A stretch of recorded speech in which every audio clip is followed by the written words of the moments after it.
Good morning, Card Media. It's RJ, and it's time for the Sunday Trivia Recap. Hooray! Loud cheers, applause, people doing the wave, mass hysteria, rioting in the streets, people needlessly discharging firearms, everybody having lots and lots of fun, and yet we still have time for some wonderful trivia and giving away some fantastic prizes. So let's get to that, shall we? All right. May the 29th. That was Monday. So on this day, in May the 29th, 1989, I was celebrating Mike Schmidt on that day because that was the day Mike Schmidt retired. And my question was, in what town was he when he announced his retirement? Now, it was interesting because if you look back at the record, he was playing, he was with the Phillies, playing third base. They were out in San Francisco at the time.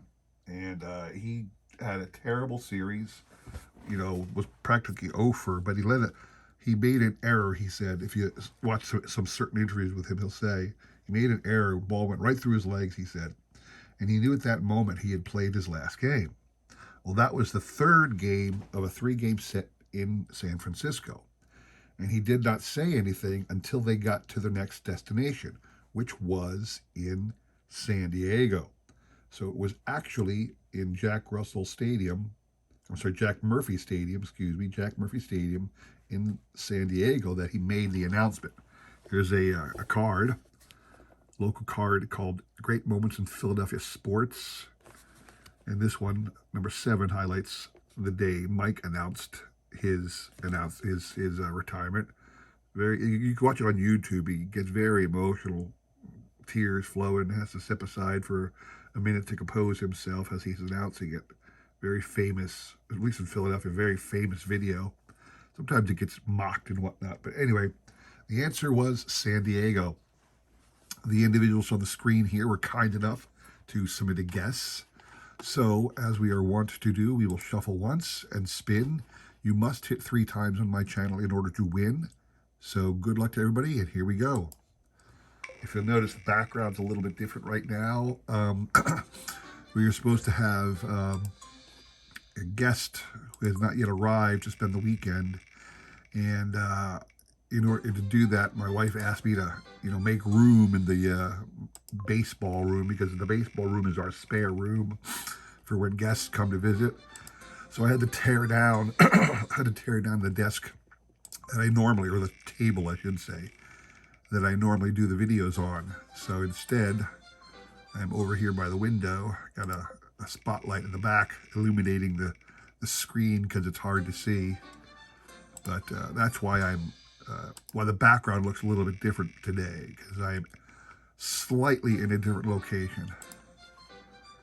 So anyway, hope you all had a great week. We are in June already, hard to believe, but that means all-star balloting is open for anybody who cares to do so. Used to do it a lot because the Phillies would hand out ballots and get you to stuff the ballot box for the Phillies. If you ever went down to the stadium, they'd hand out the ballots and said, please mark it for all your Phillies. And the Phillies, rarely were Phillies worthy of all-star inclusion. Certainly during the height of the 2008 team, there were several players worthy of always going to the all-star game. Tommy Markwell, is that 3 for you? No, that was your first. This board's filling out nicely. Why should I say that? Somebody's going to win here. Nope. A lot of people are getting 2 back to back. All these 2s seem to be filling out. Like this person got 2 in a row, then moved on to somebody else to give him 2 in a row. There it's okay. So 3 for Tommy out the gate. I forgot to tell everybody. I completely forgot. The prize was, obviously, since this is a Mike Schmidt day, 1988 score highlight card of Mike Schmidt. First year score production. This is the 87 highlights card. Talks about him hitting his 500th home run. So that is the prize for Tommy. Tommy, we'll send that out to you justly. Congrats to you, sir. Moving on to Wednesday's question. Wednesday's question was in on this day in baseball history, which was May the 31st. So May the 31st, 1961. This player earned the distinction of being the only person in history to have pinch hit for both Ted Williams and Carl Yastrzemski. Being 61, you can see how Ted was at the end of his career, winding down, and I guess the manager that day felt it necessary to insert this individual to pinch hit for him. And Carl Yastrzemski was very young in his career, so this individual also had an opportunity to pinch hit for Mr. Yastrzemski. So, who was that individual? Man named Carroll Hardy. I do not have a Carroll Hardy card anywhere in my collection. I do not typically collect vintage cards like singles of anybody, so I don't have tons of random cards from the 40s, 50s, and 60s of different players. But I am trying to collect every set, so I will eventually start building the 61 set. This is obviously Mr. Hardy's 1961 Topps, showing him as a member of the Red Sox. So that was your answer. The individuals on the screen were kind enough to throw out a guess on this question, so they are entered. Mr. Markwell, you are out, sir. You can only win once a week on my channel. So the remainder are here. We will shuffle once and spin. Good luck to everybody on this one. Oh, the prize. Let me get ahead of myself here. The prize for that question are two awesome cards of two of the great sluggers in the game, Aaron Judge and Bryce Harper. Obviously, this is the National Baseball Card Day cards from 2020. Topps National Baseball Card Day, those two individuals. So that's what you are playing for. Good luck to everybody. Let's go. I was had an occasion yesterday to stop by the my local LCS, and they have a $5 table. And I always go through the $5 table. I told this story a number of times, or tell this tale a number of times. I always go to the $5 table and rummage through the boxes. They got about 10 boxes out there of usually pretty worthless stuff. I mean, let's be honest. It might technically be worth $5, and when the individual who first owned this thing bought it, it was likely it cost him more than $5. But in the collecting world, the secondhand market we all live in, Jeremy Michaels got 1, 2, 3, didn't he? All right, finish that story in a moment. Jeremy Michaels, congrats to you, sir. You will be getting these two awesome cards of two of the game's greatest players at the current time. Congrats to you, sir. All right, so last day, tell a little story about Friday's question. Friday's question, if you saw my video, I edited it to remove a question that I had already previously answered. I had a question prepared for June the 1st, but Friday was actually June the 2nd. So I will tell you first the June the 1st question, and what I'm going to do is I'm going to ask you, because it was an incredibly easy question. I mean, it's one that anybody in baseball who's a fan of the game would likely know. So I will ask this question. I'm going to pause for like a couple seconds after I ask the question. I'll give you guys a couple seconds to see if you would have gotten it. This is just for your own fun, because I'm certainly not going to know. But it'll allow you to figure out if you would have even gotten the question for Friday had I used the June the 1st question. Ready?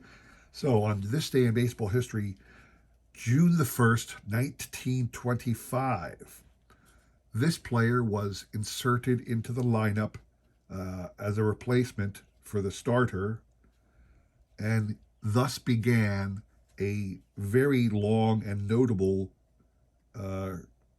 stretch of consecutive games played. Name that player.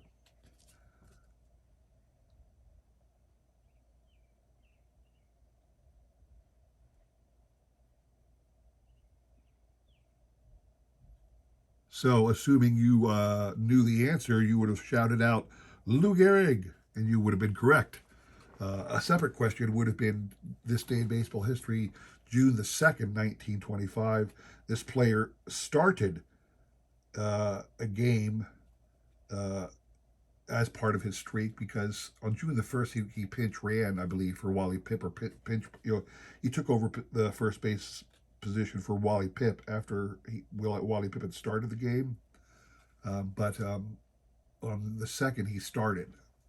And that was Lou Gehrig. So the actual question on this day in baseball history, June the 2nd, 1949, this team set the major league mark by hitting 5 home runs in one inning. 5 home runs in an inning. And it has been done 8 total times now, but this team was the first. Name the team. Now, I'm sure all of you thought it was some great Yankee slugging team, or maybe Chicago with their great sluggers, or 49. So the Dodgers were building their Boys of Summer Club, maybe the Dodgers. Nope. It was, in fact, the Philadelphia Phillies. So suck it, Yankees and Dodgers. That's right.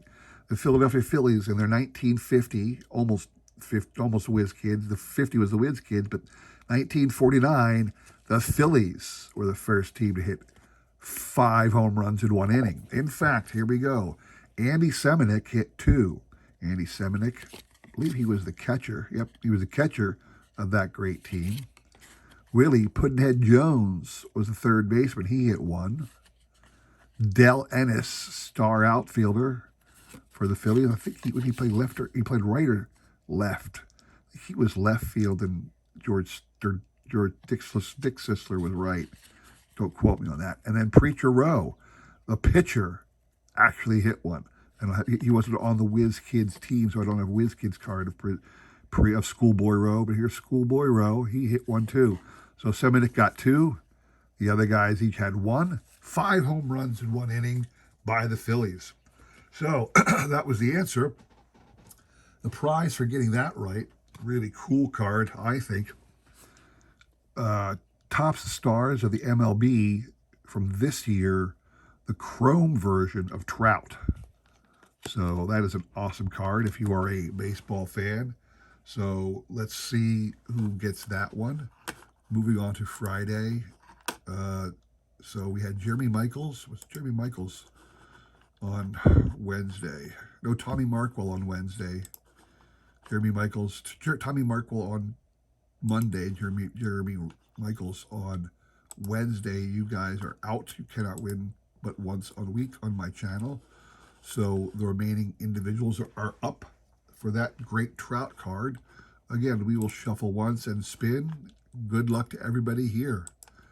So I was saying, I was down at the LCS going through the $5 box, and I was happy as a clam because they had some fantastic items that were there. I'll show off a couple of them in the coming weeks. But they had a couple packs of, like the Phillies at the stadium every year, they sell oversized cards, usually postcard sized card packs of the Phillies of the day. And then the $5 bin had 2 of these card packs from the 80s, the 84 set and the 85 set, as well as during Fan Appreciation Day or in a mid-season giveaway, they'll give away a series of postcards of current players, just like about a 10-card pack that's separate and distinct from the set that's sold at the stadium. So I picked up one of those. They also had some 1997 Donruss Studio cards, the 8.5 by 11 of some of the greats of the game. And I was able to pick up a couple of those. They're just cool. I might use those as trade bait or even cards to give away in future trivia questions because they look very, very cool. So a lot of awesome things I got out of the $5 bin down at my LCS yesterday. I will show those off, like I said, in some future videos. Very happy with that. Adam, is that 3 for you, sir? I think it is. It is. So congrats to you, sir. Adam, we'll be getting this great Mike Trout card. Adam, if you do see this today and you think of it, you mentioned that you might have needed one of those chippers I showed off on Monday, or not like last week for the Kevin bonus recap. You mentioned you might need one of those chipper cards. So if you think about it, send me an email with that card and I'll ship that off to you as well. All right, sir?